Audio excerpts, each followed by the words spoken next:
Well, my name is Frank, and I grew up in Chicago. My name is Josh, and I would classify my hometown as Kenosha, Wisconsin. My name is Jake SYREINI, and I'm originally from Bessemer, Michigan. My name is Joel, and my hometown is Chicago, Illinois. My wife and I, we like the area, and we just decided to get away from the cold. Plus, in Illinois, like I was telling you earlier, I pay way too much taxes, and my property taxes were outrageous there, and I'm paying not even a third of it here. The weather, first and foremost. Obviously, I am partial to sunshine and palm trees. That's kind of my forte. Mountains are good also, but really, above and beyond the temperature and the actual climate, it's the opportunity that exists in the Phoenix area, in Arizona in general.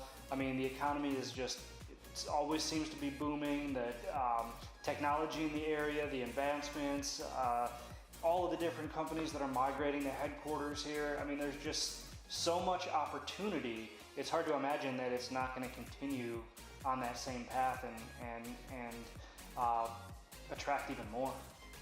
Yeah, there are a lot of reasons to move to Arizona. I mean, the mountains are beautiful. I like to hike and spend time outdoors with my family, but there's also the city things. You know, there's art and culture going on downtown. There's every sports team you can think of.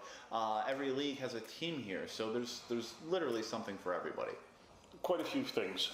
The cost of living was a lot less here.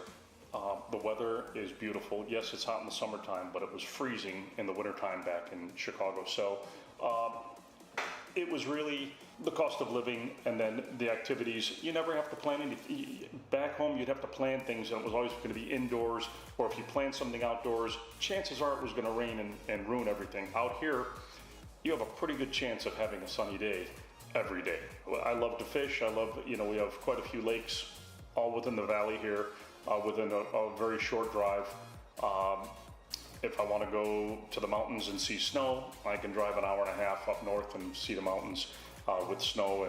Or if I want to go to the ocean, it's close. We've got Rocky Point 2 hours away. We've got San Diego 6 hours away.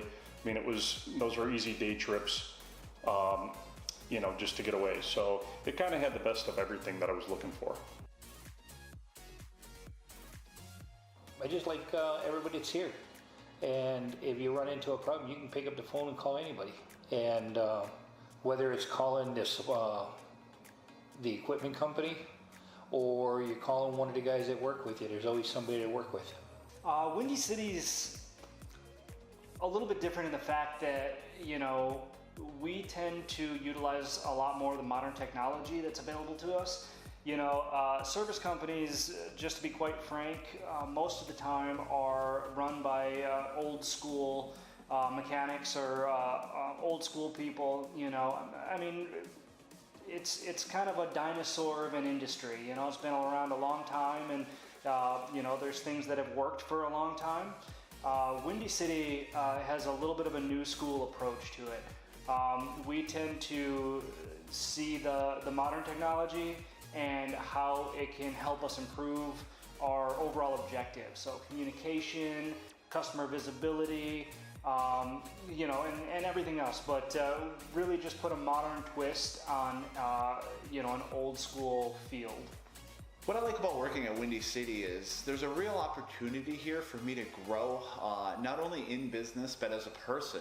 Josh and Joel really encourage me to get better at my job by learning all I can about it. I've gone to a number of conferences and seminars that are teaching me to be better at my job, and it seems like the better I get at my job, the better I get as a person in general. Well, I worked for other service companies, and I didn't want to be like every other service company. So I wanted people to feel like they had a home, not just a number. Everybody here is engaging. We talk to each other, we joke with each other, we watch football together. I wanted a different atmosphere than what a lot of the other companies offer, as far as being a number, not really knowing who you are.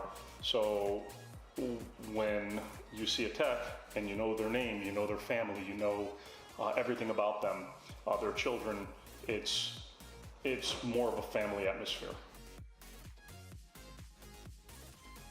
To me, basically, you're looking for somebody that wants to work, willing to be trained, and not afraid to work the hours. Otherwise, I don't think there's much of a problem. The guys here, they train you as you go, so you got no problem with that. We're looking for two classes of technician. Number one, the best, and number two, those who want to be the best. We have a mentality here that is very detail-oriented. We want to classify ourselves as almost the Bentley of the service industry. All right, and I've got no problem bringing anybody in who isn't the best, so long as they can admit that, but keep the desire to want to be the best or among the best. We do have a lot of very, very talented technicians here, and we do have very high standards, high work ethic, you know, but really when it boils down to it, if you're the best at what you do, there's a place for you here, and if you want to be the best at what you do, there's a place for you here.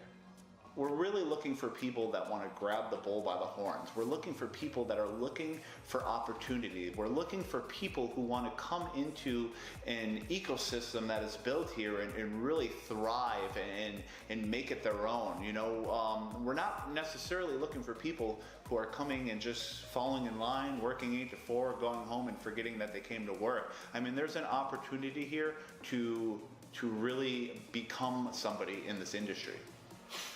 Obviously skill, but I think more important than that is character. The service industry is that we do service, so guys know that they're going to be working. So I don't expect people to work 80, 90, 100 hours a week, that type of thing, but we have